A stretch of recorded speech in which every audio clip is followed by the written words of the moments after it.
Ahora viene la última ya y te voy a contar de qué se trata. El último panel de esta segunda jornada de este interesantísimo foro de comercio minorista bonaerense es el panel número 11 que tiene que ver con la transformación digital en la pospandemia. Tanto hemos hablado de eso. Y para ello contamos con la presencia de César André Vidal Scaso, presidente de la Asociación de Deportes Electrónicos y Electromecánicos de Argentina, ADEMA, así efectivamente, referente y consultor en gaming. Actualmente está desarrollando diferentes proyectos vinculando el mundo cripto y NFT con el mundo gaming. Muchísimas gracias por estar acá, bienvenido, y el escenario es tuyo para cerrar el Muchísimas congreso. gracias por la invitación a todos, bueno, a Camilo Cagale, por supuesto, y a todo FEBA por la invitación a participar. La verdad que cuando me enteré del foro y obviamente me invitaron y leí El nuevo consumidor y el desafío de la transformación digital, dije, qué interesante y cómo todo va hacia ese lugar, ¿no? Cómo la transformación digital ha captado el nuevo ecosistema que se está generando a partir de la tecnología. Y ahí es donde justamente la industria del conocimiento empieza a tener un peso muy importante. En ese marco, bueno, justamente nosotros hace 5 años desarrollamos ADEMA, que es la Asociación de Deportes Electrónicos y Electromecánicos Argentina, que justamente surge con el objetivo de la profesionalización y el desarrollo del ecosistema de deportes electrónicos y electromecánicos. Pero bueno, vamos primero a lo que son las definiciones, porque muchos todavía, bueno, yo creo que ya en los últimos años ha ido cambiando, pero cuando uno habla de deportes electrónicos o esports, todavía hace cierto ruido. Entonces, definamos lo que es un deporte electrónico como los videojuegos, que todos conocemos, llevados a nivel competitivo, en igualdad de condiciones, entre 2 o más personas.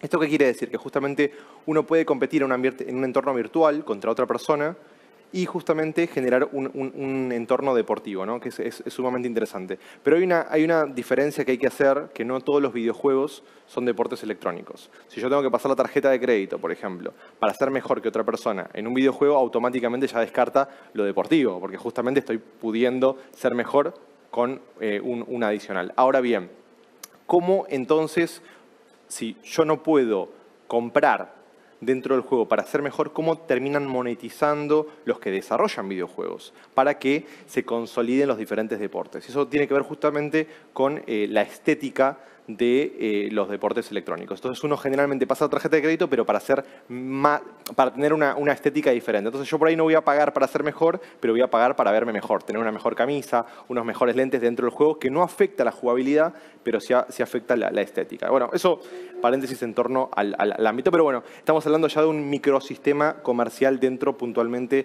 del ámbito de los deportes electrónicos dentro del videojuego. Por otro lado, tenemos los deportes electromecánicos que tienen que ver justamente con la electromecánica de competición, que podemos englobar en algunas vertientes, como lo son las carreras de drones, las competencias de robots y todo lo que tenga que ver con la electromecánica de competición puntualmente. Pero bueno, cuando uno habla de deportes electrónicos y uno habla de videojuegos en particular, lo que uno normalmente imagina en la normalidad es imaginar una persona de rango etario menor, un joven o niño muchas veces, jugando en una consola o en la computadora o en el celular. Ahora, vamos a hacer una comparativa mucho más brutal en ese sentido. Hablemos del fútbol. ¿El fútbol es un ecosistema de negocios o es un deporte? El fútbol es mucho más que 22 personas, obviamente podemos hablar de la pasión del fútbol, pero es mucho más que 22 personas atrás de una pelota. Es todo un ecosistema comercial y de negocios. Del fútbol salen los productos, del fútbol salen los servicios, del fútbol salen las diferentes vertientes vinculadas a la producción y a lo que es el comercio en sí. El fútbol mueve a nivel mundial un promedio de 600.000 millones de dólares. Bueno, los videojuegos y los deportes electrónicos para el año 2024 van a consolidar 192.000 millones de dólares de ecosistema de negocios. Esto quiere decir que es la tercera parte del fútbol con más o menos 15, 20 años de crecimiento. El fútbol tiene más o menos 70, 80 desde la digitalización por el tema de la televisación, por parte del televisor, por supuesto. Entonces, ¿cómo hoy por hoy se van desarrollando videojuegos? ¿Cómo hoy por hoy hay gente que los compra, hay gente que los consume de manera gratuita, pero comprando diferentes activos dentro del videojuego? ¿Cómo hoy por hoy hay gente que está comprando su participación dentro de un videojuego para generar criptoactivos dentro de ese videojuego que después tienen un valor en el mercado? Que eso lo voy a dejar para el final, pero es muy interesante cómo va cambiando continuamente el mercado. Pero bueno, Vamos entonces un poquito a lo que es la gamificación puntualmente. Los videojuegos y la importancia de la gamificación. Cuando yo hablo de gamificación, la gente dice, bueno, pero gaming con ficación, ¿qué significa? Y tiene que ver mucho con qué del entorno o qué del ámbito de los videojuegos, qué herramientas de los videojuegos podemos tomar y poder llevar al ámbito común, a los comercios, a los productos, a los servicios, para justamente potenciarlos. ¿Qué podemos hacer tomando herramientas de los videojuegos para potenciar, por ejemplo, un ecosistema vinculado a la venta de seguros? Vamos a decir que alguien tiene una empresa de seguros y tiene 4 o 5 vendedores. Vamos a tomar un ejemplo de gamificación muy sencillo para que se entienda y es, le propongo entonces a mis vendedores que jueguen. ¿Que jueguen cómo? Bueno, si de las 8 a las 10 de la mañana generan alguna venta, van a tener una bonificación determinada. Y si entre las 9 de la mañana y las 11:30 tienen otro tipo de venta, les voy a duplicar el bono previo que tenían. Y si hacen 3 o 4 ventas a lo largo del día, pero aparte logran ganarle a su compañero con una diferencia del 20%, entonces se va viendo cómo de alguna forma va tomando una connotación de competencia en lo que tiene que ver ya con un propio negocio, pero que genera un incentivo, y está obviamente demostrado, que mejora la productividad de los empleados. Hoy en día se está aplicando en un montón de industrias y bueno, es algo por lo cual normalmente me pagan, así que está muy bien. Entonces, en ese marco es importante poder lograr entender que los videojuegos y la gamificación puntualmente, o el gaming, tienen muchas herramientas y de mucho valor, no solamente para mejorar servicios y para volverlos más eficientes o productivos, sino también para poder descubrir nuevas herramientas y poder generar productos y servicios en base al ecosistema de los videojuegos.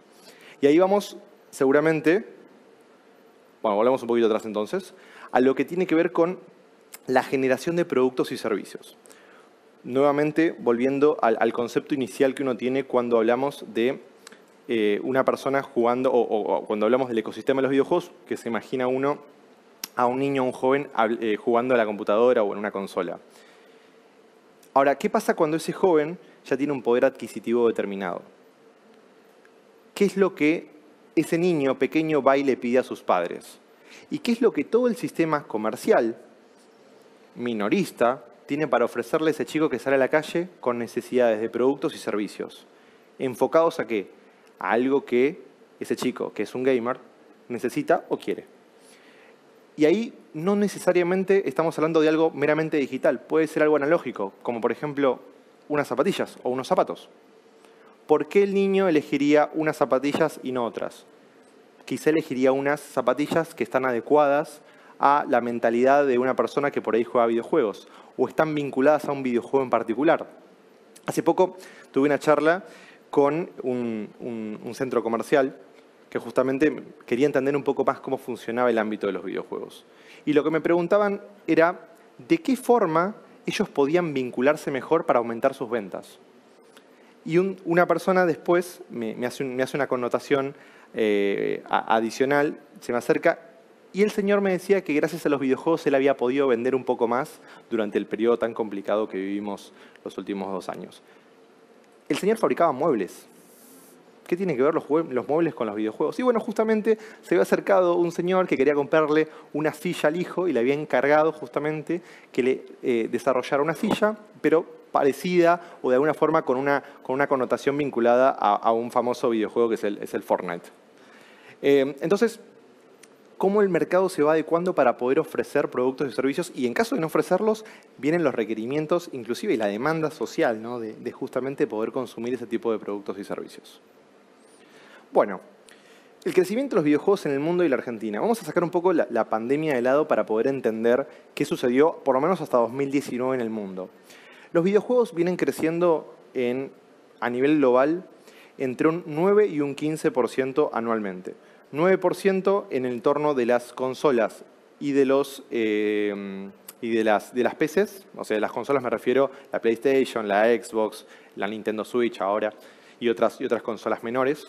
Y todo lo que tiene que ver con las computadoras, que bueno, obviamente se usan para otros temas, pero preferentemente las más caras, de mayor rendimiento se usan para lo que tiene que ver con el gaming y para lo que es diseño gráfico puntualmente por el rendimiento que se requiere. Esa industria particularmente creció un 9%. ¿Sí? La industria basada en las consolas y en los videojuegos también del ámbito de las computadoras. Ahora, la industria más interesante y el crecimiento más interesante fue el del sistema mobile, los celulares. Hace unos 4 años yo di una charla en Pinamar, si no me equivoco, y una de las preguntas que me hacían era dónde veía las cuestiones disruptivas en torno al gaming. Y obviamente en ese momento y cómo iba avanzando el cambio tecnológico, habían 3 cuestiones que me resultaban súper interesantes. Obviamente el 4G, que ya se estaba incorporando, y el 5G iba a ser mucho más interesante todavía, por la versatilidad aparte y el Internet of Things, que es justamente cómo se interconectan todos los aparatos que uno tiene a través de Internet. Pero yo planteé realidad virtual y realidad aumentada, porque me parecía que iba a lograr una masividad muy interesante y los cambios que van a incorporar ahora, ¿no? Pero ¿qué pasa? Se masificó el consumo de celulares. La población empezó a consumir una gran cantidad de celulares porque justamente, bueno, se dio una aceleración en el consumo en torno a eso y aparte los celulares empezaban a tener juegos de mejor rendimiento y mucho más interesantes a la hora de poder adaptarlos, ¿no? Entonces podías quizá obtener un buen juego, no necesariamente en la computadora, sino directamente usarlo en el celular. Y aparte de eso, el celular lo puedes llevar a cualquier lado, no necesariamente tenés que quedarte en tu casa. Vas de un lado para otro continuamente. Inclusive la consola tiene que estar conectada, el celular no, tiene batería inalámbrica. Entonces, y avanzó un 15% anualmente durante los últimos años. Bueno, después la pandemia aceleró todo eso porque, bueno, la gente se vio recluida. Y es interesante también, y bueno, ya un comentario un poco más político, la OMS hace 5 años desaconsejaba que los chicos jueguen videojuegos. Y en la pandemia aconsejaba jugar videojuegos porque lo entendía como un concepto de contención. Bueno, los videojuegos son mucho más que contención. Los videojuegos son desarrollo cognitivo, son trabajo en equipo. Inclusive, a veces me junto con padres o se me cruzan padres en alguna charla y me dicen, mi hijo, gracias a tal videojuego, aprendió a hablar portugués con sus amigos de Brasil o perfeccionó su inglés charlando con algún americano. Entonces, es interesante entender que los videojuegos son mucho más que una herramienta de distracción y entretenimiento. Son justamente un ecosistema, ¿no? Y aparte de todo lo que se puede vincular a nivel cultural, a nivel educativo, que bueno, eso ya lo dejaremos para otra charla puntualmente. Bueno, ¿qué pasa en Argentina?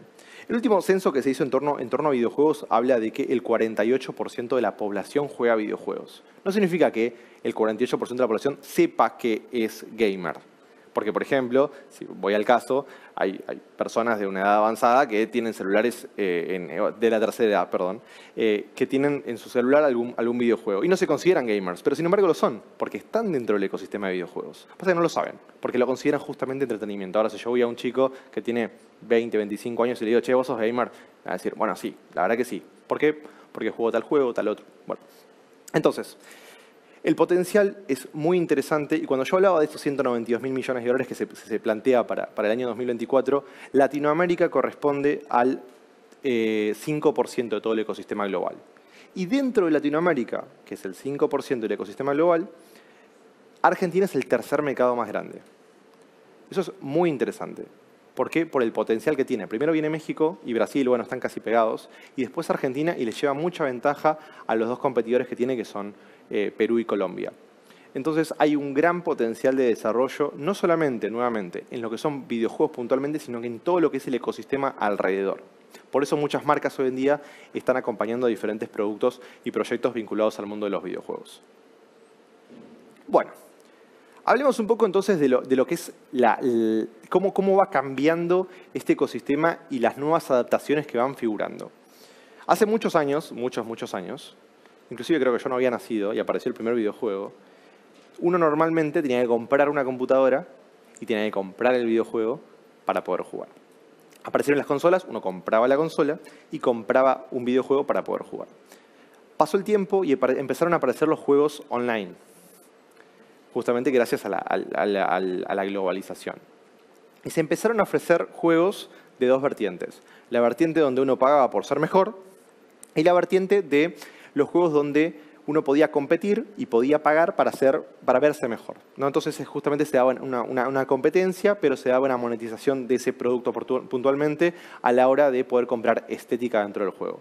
Justamente ahí es donde se desarrolla el ámbito de los deportes electrónicos. Ahora, uno compraba para jugar, uno jugaba y compraba para verse mejor. ¿Qué es lo que viene? Viene que te paguen por jugar. Bueno, en el ecosistema de deportes electrónicos profesional, obviamente te pagan por jugar, porque uno es profesional. Pero si yo les dijera que hay nuevos videojuegos que se están desarrollando en lo cual uno, al jugar, genera una moneda que tiene un valor en el mercado. Bueno, justamente ahí se da la transgresión que se está dando en torno a... Hablo de transgresión en el sentido positivo de la palabra, por supuesto, ¿no? De algo justamente que va a ser disruptivo, para usar una palabra un poco más amigable, más feliz. Entonces, en ese marco, se une el mundo cripto, ofreciendo justamente una herramienta que son los NFTs, por ejemplo, Non-Fungible Tokens, que son activos únicos y que no se pueden repetir o no se pueden duplicar y que están en la blockchain. Y se junta la gamificación. Entonces uno juega y genera criptoactivos y criptomonedas para poder seguir jugando y de alguna forma, si quiere, puede retirar esos criptoactivos y tienen un valor en el mercado. ¿Qué valor tiene el mercado? Y depende muchísimo. Cuando uno habla de esto, la gente dice, wow, ¿de qué me estás hablando? Eso seguramente es dentro de 10 años. Yo les digo, bueno, no, eso ya está sucediendo, ¿no? Es interesante porque en mi caso, como divulgador del mundo de los videojuegos, me he pasado los últimos 10 años tratando de educar sobre el potencial que tienen los deportes electrónicos y de qué forma se desarrollan y todo ese ecosistema con equipos, con clubes, con marcas, con productoras, con organizaciones sin fines de lucro, con países, el ámbito público y el privado trabajando a la vez. Y hoy por hoy tengo que decirles, miren, ese ecosistema sigue funcionando y va a seguir funcionando, pero hay un nuevo ecosistema vinculado al mundo de los videojuegos que se está desarrollando. Entonces, para ir a los números que obviamente justamente importan. Hoy por hoy, el juego NFT número 1 en el mundo tiene una capitalización de mercado de arriba de 8.000 millones de dólares. Miren qué interesante, ¿no? El Axie Infinity es un juego muy interesante que empezó a tener mucho ruido a partir de abril de este año y que justamente te da esa posibilidad, ¿no? La posibilidad de jugar generando un criptoactivo que después tiene un valor interesante en el mercado y que uno puede ir vendiendo cada tanto tiempo. Y lo más interesante, obviamente, y bueno, justo había un economista antes que yo, que es un ecosistema donde uno uno genera criptoactivos, los vende en el mercado y no se pagan impuestos. Entonces, obviamente es un ecosistema que funciona y podríamos hablar mucho más de lo que es blockchain en particular, no es el motivo de la charla, pero es importante entender que hay todo un ecosistema nuevo que se está formando, hay mucha gente viviendo de este ecosistema y la responsabilidad que tiene la política a la hora de ir viendo de qué forma regula, controla y va de alguna forma fortaleciendo diferentes ecosistemas. Porque ese ecosistema puede llegar a ser un aportador tributario en la medida que se haga coherente, ¿no? Pero bueno, es una cuestión que se va a ir trabajando. En este momento en Estados Unidos se está trabajando esa cuestión puntualmente y cómo se va a tributar en el mundo de los activos en el mundo cripto. Pero bueno, un poco la idea puntualmente de esta charla es dejarles una connotación y algo para pensar, ¿no? El que tiene un kiosco, el que tiene una fábrica de zapatos, el que tiene un local de venta de lo que sea a la calle, ¿de qué forma va a captar a esos jóvenes que les gusta y que disfrutan del ecosistema del gaming? ¿De qué manera va a desarrollar el emprendedor? Argentina es un país con gran potencial emprendedor. ¿De qué manera los emprendedores van a ir desarrollando productos y servicios en base a los diferentes rangos etarios que van vinculándose al mundo de los videojuegos y los deportes electrónicos? Y les dejo un dato más, para que no piensen que solamente los videojuegos están vinculados con los chicos más chicos o que solamente se trabaja en un rango etario inferior. La segunda población que más juega videojuegos en Estados Unidos es la población de la tercera edad. Entonces, ¿qué es lo que vamos a desarrollar para ellos?